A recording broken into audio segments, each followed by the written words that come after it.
کرکټ ملي لوبډلې د پخوانی لوبغاړي شاپور زادران جنازه د کابل په عیدګاه جومات کې ادا شوه. د ملي اتل شاپور زادران جنازې ته په زرګونه خلک راغلي وو.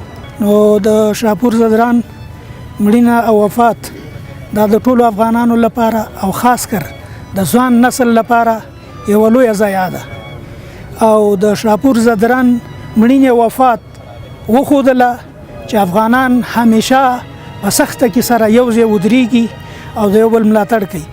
د جنازه د ټولو افغانانو دپاره د وحدت او د یووالي یو علامت جوړ شو. دغسې د دې نه وړاندې د عبدالاحد مومن مړینه وفات د افغانانو دا تاریخ یې وښوده چې افغانان هیڅوک سره بیلولی نشي او دا یو خلک دي خو د ده ضایعه یعنی د ده د خوري زلفي دا غټ قد او اندام اوچت اندام د ده دا ګزار د کرکټ په تاریخ کې یو نوم یې پرېښودو او یو دوه کارونه یو دوه دغې وکړلو د کرکټ په تاریخ کې چېرته بیټ چا نه دی مات کړی او نه یې د بیټ د لرګې مات کړی. اول کس دی چې د کرکټ په دام کې دا د کرکټ د لوبې سره خپل هېواد د ځلولو سره مینه او محبت و.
مراسم کې د شاپور ټولو اشتراک وکړي.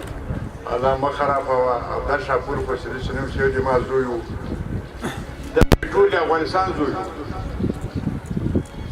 نو الله چې هر سړي ته داسې مرګ ورکوي لکه ده داسې ورکوي. دا خلک ولیدل چې بیخي جهیدل دی او دا چې څومره خلک سره راغلي تکلیف شوي څومره تکلیف شوي کارونه پرې کېدي هر څه روزګار کې ګرمي تېره کړه.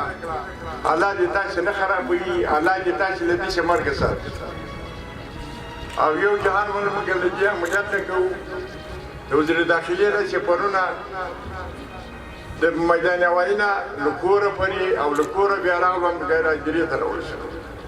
له دې نه یو جهان مننه موږ کوو د وزیر داخلي نه یو جهان مننه موږ هغه نه کوو کرکټ بورډ نه چې موږ سره دا درې ورځې او په دې غم کې ځان شریک بللی ده او زموږ ډېر خدمتونه یې وکړي د مېلمنو. بل یو جهان مننه موږ د میرویس عزیزي کوو چې موږ سره د ډېره قرباني راکړه. الله دې په موږ او تاسې ټولو کې یو داسې یو شخص بل هم پیدا کړي او تاسې دې الله نه خرابوي.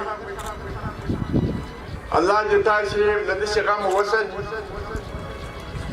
او نورې خبرې به نشو کولی چې نور خلک هم غږېږي او دغه هغه یوه خبره وکړه چې موږ رئیس صاحب باران چې موږ دغه خوښ دی چې دغه کوم هغه چې جوړېږي دا ګراوند دا د ټولو په اجازه باندې دا د موږ داسې کرکټ بورډ او د دې کلاړیانو د دې مشرانو چې دا د شاپور په نام باندې